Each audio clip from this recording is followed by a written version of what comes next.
discrimination and improve the health sector of our country. So I want to believe a lot of you have had the opportunity to visit some of the health centers in our country. And we trust you to know because I have experienced it. As a parent, I've witnessed so many things happen at these facilities. So if you went to, I don't want to be specific, if you went to any health facility now, just stand and see. You see parents crying with sick patients, someone who is on emergency, someone who needs emergency attention, is lying somewhere while the family members are around looking for money. A woman is in labor, she's in pain to give birth, she's denied bed or medical attention because she does not have the money to pay at the time. As a result of that, we trust you to know the increase in death rate in our country is so high, it's alarming. Go to these hospitals and just observe. I went the last time to one of these hospitals around, and I saw a mother weeping, rolling all on the ground. Why? She took her child there, the child died. She could not have access to the body of her own child because she was not in a position to pay the bill at the time. And I saw it to be disgraceful. It was embarrassing. That I witnessed the trauma that mother went through. And so all of us here saying, we have a time to visit hospital, either family members or ourselves. This bill is seeking for all facilities, health facilities, to give immediate attention to anybody on a serious emergency condition. Immediately without requesting money. Give your attention as a health practitioner to the person, treat the person, begin treating the person, restore the life of this person before talking about payment. And so it's also going to protect both parties. So in the bill, the ad you will see where we have the patient's commitment form. So your family members can be signing the commitment form when you're going to pay beginning within 48 hours. But my focus is start to receive medical attention. Nobody needs to die because there's no money. No, the lives of our people are important than the money. And so most of these hospitals, I don't know the reason behind that. They will know their own justification. So I don't want to point out because I've done survey, I've done some investigations. I just want to be, civil about this. But most of these health facilities doing these things, they don't look after you once you don't have money. Health attention is for those who have money in our country, and this is wrong.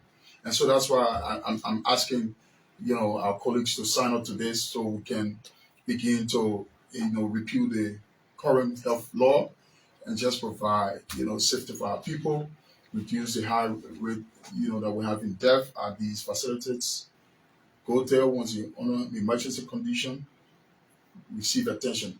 If any one of you traveled before, if you had an opportunity to travel, let's take for instance the great United States of America, with all the sophistication that they have.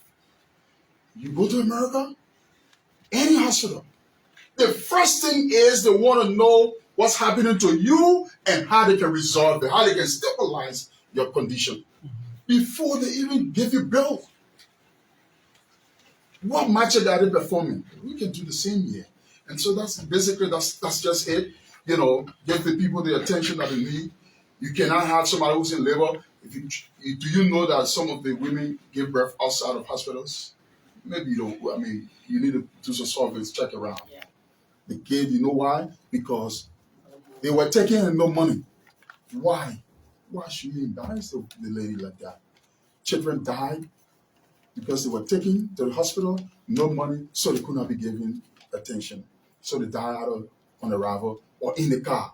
People say, they tell you, say, just be there, hold on. Some of these hospitals you see at their whatever hotel garages and things, family members sitting with a sick patient, just waiting for money to come from somewhere. Why? That's unfair to our people. And so I think that's the essence of this bill we've proposed. I've seen it the last time I went to one of the hospitals. From my pocket, I had to pay up to 100,000 Nigerian dollars to free the body of a kid, a mother who was crying. She could not have access to her kid because she was owing 22,000 Nigerian dollars. I had to pay for that.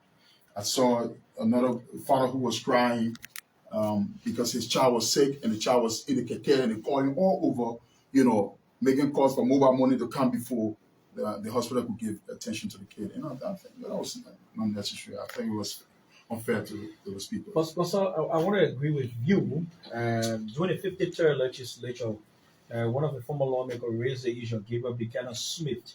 Even one of your former colleagues became victimized of the situation after his daughter died at JFK, Edward Ford. Mm-hmm. Now, people have raised the issue. Some of us have been around from the 52nd, the 53rd, the 54th, but nothing else seems to change with this. How do you intend? How to be done now to save lives? And in addition, I don't know why nothing was done, but this is the 55th, and we are lobbying with all of our colleagues. This is important. It's not for one group of people. It could be any of us as lawmakers. Any of us could fall sick, and none of us would like to be treated like that. And so none of our citizens should go through that. And so I think it's incumbent upon all of us who were elected by the people to give serious attention to that.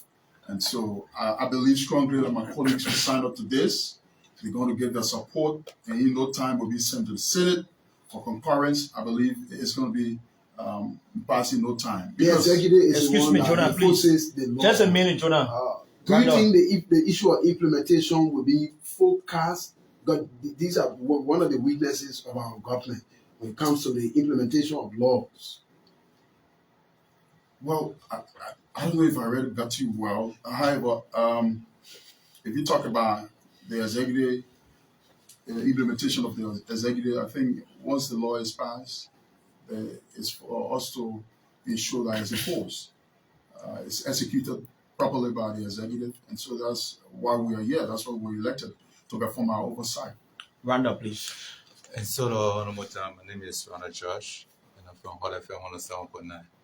I'm concerned of everything that is within the health sector, the challenges. Is it because there is no major health policy to prioritize?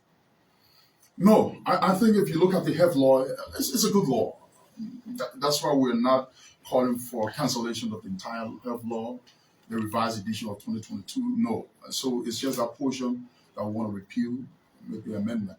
So there are good laws on the books.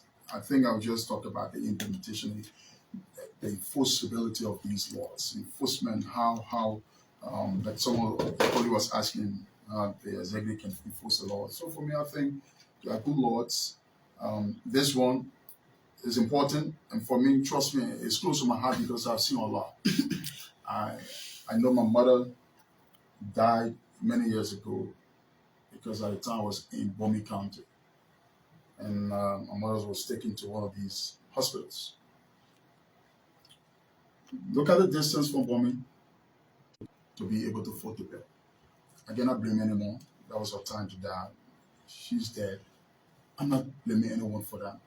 But I don't want any other mother or any other person in this country to experience that. And so for me, that's why I'm focusing on. It's close to my heart. And so I'm going to ensure, you will see, I'm going to follow up. It's been sent to the committee.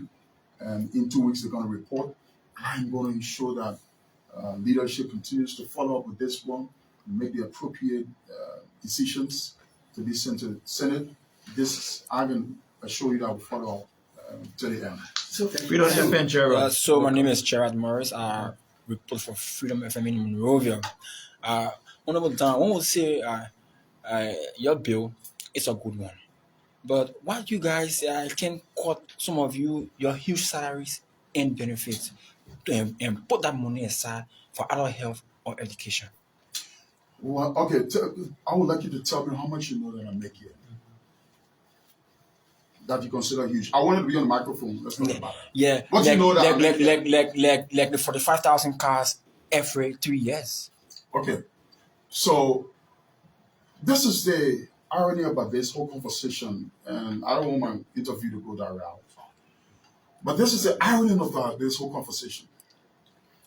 The lawmakers who were elected, you feel uncomfortable seeing a lawmaker rise 45,000 in Nigeria. But you feel comfortable seeing another director in the executive driving 80,000, 100,000 miles a car.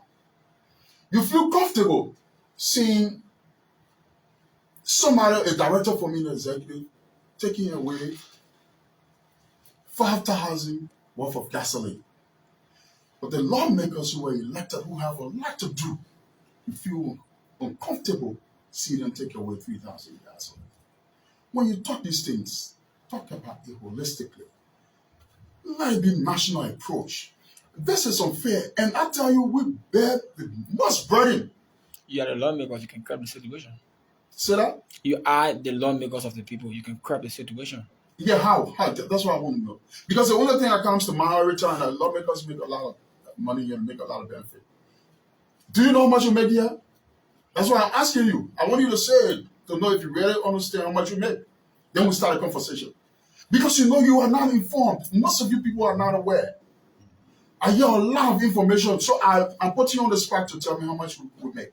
Thank you so much, sir. Thank you. Thank you. Thank you. Thank you, sir. Thank you.